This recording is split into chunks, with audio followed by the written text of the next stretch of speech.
just for some more information, Jude 14 through 15 also quoted an exact quote that Enoch quoted. We know that the book of Enoch was around at that time. The book of Enoch was definitely found at 250 BC, 250 years before Christ. And interestingly enough, as it's always been around in the Aramaic Bible and as well the Ethiopian. They canonized it. They canonized it while a few hundred years later, the Roman Catholic Church took it out. And there were a lot of folks, even in the church, Catholic Church, bishops, that were angry about it. The Roman Catholic Church actually proclaimed they proclaimed to burn all of the books of Enoch. Thank goodness that it was preserved. It's a good book to read. You know, it really knocks me how there's so many people out there lifting up their hand and saying, don't read the book of Enoch. It's not canon. You shouldn't read it. But you know, those same people are watching these movies on TV that got all kinds of dirt on it, and they're reading books that have filth in it, and then they trust the word of man or books that aren't true, and then yet they won't read Enoch. What a you know, that's really sad. You know, for me, I keep the book of Enoch in my left front pocket, right below my front shirt pocket, which carries the Bible. But the book of Enoch is good reading. Just, you know, pray. Pray to the Father. What should I do, Father? Read it. If you read it, you pray for him.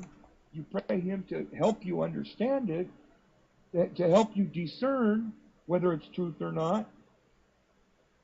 The book of Enoch goes into a far greater detail than the King James Version Bible. It actually gives the names of the watchers, the fallen angels that descended down from Mount Hermon, and it goes into detail of how these fallen angels introduced to man different forms of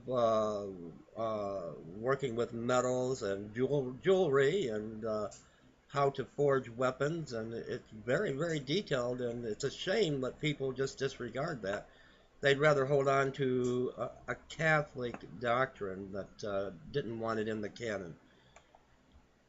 Well, you know, something else that's interesting is he goes into great detail about some of the other things that they were doing, which was the blending of DNA. Right. They were making chimeras, you know, half horse, half man, those kinds of things. And so, you know, the things that we call as mythology may not be quite so mythological after all. And when you know what the powers on earth have been doing with the earth, hiding things from us all this time, I mean, there's archaeologists that have come forward when they're in their late years saying, you know, I didn't have a choice. They were going to kill my wife and kids and me if I mentioned anything about this. And you have all these things, odd things about the Smithsonian, okay? Again, dig into the Rockefeller Foundation and you'll find out who they are, okay? But what happened? Every time something, especially in America, okay, because there are a lot of things unearthed, giant bones, giant skulls, you know, 15-footers, 16-footers, unearthed in America, okay? And what happened? They got buried. They got taken to the Smithsonian, and then they disappeared. And it's absolutely amazing. And people scratch their head and they wonder how could the pyramids have been built?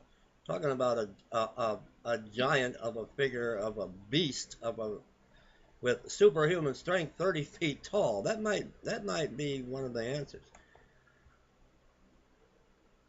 Oh yeah. Well, anyway, it's a suggestion to read it. Enoch is a great book. I strongly urge to read it.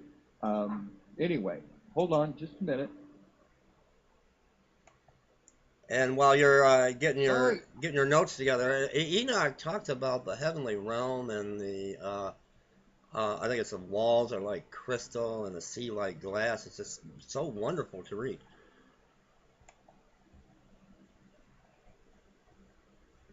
Well, here's the deal. I studied it and studied it and studied it and tore apart scriptures piece by piece. And I found the dimensions in the Bible, okay? I found where they're laid out, little pieces that allude to it here and allude to it there, the pillars and the smoke and the wheel within a wheel and the hierarchy of it. You know, got Yahweh on top of the cherubims and another set of angels below that and so forth. There's a dimensional hierarchy about the heavens. And anyway, then I started studying Enoch, and Enoch confirmed everything. And what I love about Enoch is I'll find little bits and pieces in Enoch, and then I'll do a search in the King James Bible. And, you know, I'll find it. It's written in the same type of wording and translation. Is really great.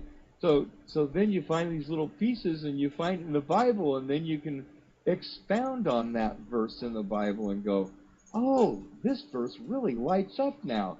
And then you can start digging and finding other parallels that are attached to it. Okay, so do some little research like that. It's really cool. It's a lot of fun, a lot of information.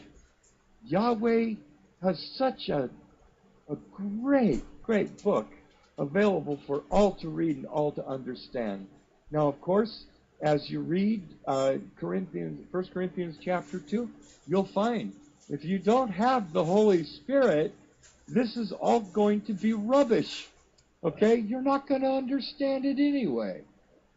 So, you know, get out of the world if you're still in it and concentrate on the Holy Spirit, because you're going to go to heaven first, and you're going to jump over paradise, and you're going to land in the kingdom, and you're going to have your own pillar inside the kingdom. Okay? What does the pillar do? We'll look it up. The pillar is a dimensional gateway. But you gotta get off of and YouTube Satan first. Has one too. Gotta get It's off of called YouTube pillar first and get into the Word and get off of YouTube for a little bit. That's it. You know, just get straight with Yahweh. If you're not saved, get saved. So the fifth angel sounded, and I saw a star fall from heaven to earth, and to him was given the key of the bottomless pit. Well, where have we heard this before? There's also a verse in Revelation 21. And I saw an angel come down from heaven, having the key of the bottomless pit, and a great chain in his hand. And he laid hold on the dragon, that old serpent, which is the devil and Satan, and bound him 1,000 years, and cast him into the bottomless pit. Tartarus. See, not the lake of fire yet. It's not hell. It's the bottomless pit. Tartarus. Anyway, and shut him up and set a seal upon him, that he should deceive the nations no more till 1,000 years is over. Okay, so you see what's happened here.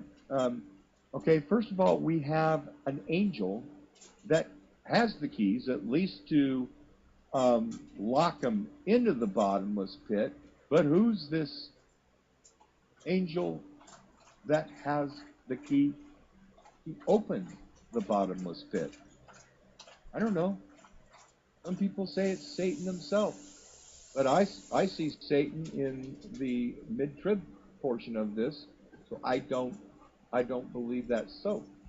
I believe that Satan is already there at the abomination of desolation. So, I don't know. I haven't been able to find it. But there is an angel who opens it up, and guess what? All hell breaks loose. Now, the fifth trumpet, let's kind of put that into perspective. If we have basically 6 trumpets, and we have, what, 1,260 days?